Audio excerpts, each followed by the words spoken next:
Ikhwan, guru kepada Imam Asy-Syafi'i, Sufyan bin Uyainah. Imam Syafi'i belajar dengan Sufyan bin Uyainah, nama tokoh besar.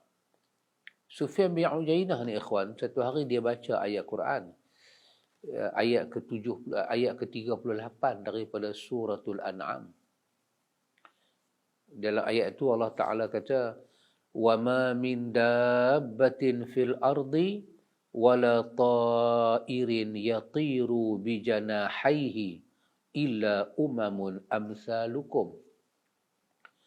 Allah kata dalam ayat itu, dan tidaklah binatang, وَمَا مِنْ دَابَّةٍ, tidaklah dabbah, binatang melata di bumi, وَلَا طَائِرٍ, dan tidaklah burung, يَطِيرُ بِجَنَاحَيْهِ, burung yang duk kepak dua sayap dia terbang tu. Tidaklah binatang di tanah ni dan burung yang buka sayap terbang besar-besar ni. Allah kata, illa umamun mislukum. Melainkan mereka tu makhluk Allah, umat sama macam mana kamu. Apa makna mereka sama macam kita ni? Mereka tu umat macam kamu juga. Imam Sufyan bin Uyainah bila dia tafsir ayat ni, apa dia kata ikhwan? Dia kata, minhum man yakuna ala akhlaqi siba'il adiyah. Dia kata manusia ni, kalau dia tak jaga hati dia tak rawat hati dia, dia akan jadi seperti ayat ni kata, persamaan dia tu dengan binatang liar. Manusia akan dapat hati macam mana hati binatang. Dia akan ada akhlak anjing, dia akan ada akhlak khinzir, dia akan ada pada dia akhlak kalde.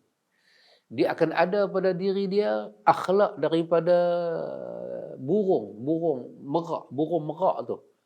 Akan ada kepada dia ikhwan. Bahkan kadang-kadang kebodohan dia itu seperti mana binatang yang bernama himar. Kerana Allah kata mereka itu umat seperti kamu, maka kalau kita tak jaga hati kita, kita tak rawat hati kita, kita akan dapati hati kita seperti itu. Seperti anjing, seperti khinzir, seperti kala, seperti ular, seperti himar, akan jadi. Dan hati kita boleh jinak seperti burung. Hati kita boleh kasar seperti serigala. Boleh jadi seperti musang. Kesemua itu bergantung sejauh mana Allah tutup hati kita. Dan secara zahirnya Imam Sufyan bin Uyainah kata, bila Allah tutup hati kita, kita akan dapat lihat akhlak orang itu secara zahir menyerupai binatang. Itunya Allah Ta'ala kata, ulaika kal an'am balhum adal. Mereka seperti binatang ternak, bahkan mereka lagi sesat.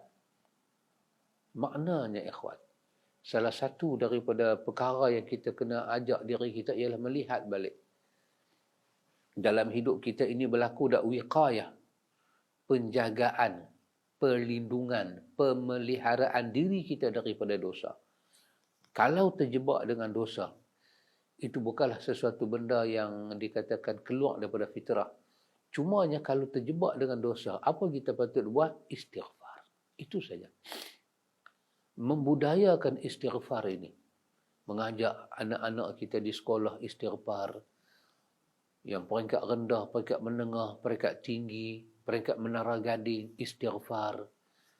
Mengajak rakyat dalam negara ini beristighfar. Dengan kita bertaubat kepada Allah, banyak masalah kita selesai. Kerana hidup ni bukan saja berdiri di atas tapak kaki, dua tapak kaki. Tapi hidup ni juga ada nilai barakah. Bila stop nilai barakah, hidup kita jadi kucak kacil. Bila terbuka pintu barakah, hidup kita jadi aman, jadi tentera. Inilah ikhwan, dampakkan buruk kepada dosa. So kerja kita mak bapak, selama anak kita di bawah jagaan kita, kita kena didik dia, arah dia kepada taat pada Allah, akhlak baik. Luar daripada mata kita, dia dengan Allah lah. Tapi sebelum dia keluar daripada mata kita, asuhan kita ikhwan. Dalam sebuah negara, pemimpin kena asuh rakyat. Asuh. Kita macam tak balance ikhwan. Masalah kita dengan penyelesaian dia tak balance. Masalah besar, penyelesaian sikit sangat. Hanya kalau masalah 100, kalau selesai baru 5%, itu bukan kejayaan. Maka macam mana nak selesai masalah ni ikhwan? Kena kembali ke sini.